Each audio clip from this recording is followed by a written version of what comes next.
పాతాళ భోగేశ్వర స్వామి పంచబుగ్గల తీర్థము. ఇక్కడ హరహర అంటే నీరు శివ అనే బుడుగలు వస్తూ ఉంటాయి కంటిన్యూషన్గా.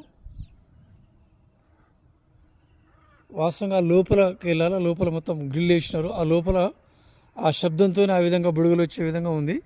ఇదంతా ఖరాబ్ అవుతుందని చెప్పేసి మొత్తం ఫెన్సింగ్ వేసినారు ఈ యొక్క పంచతీర్థానికి.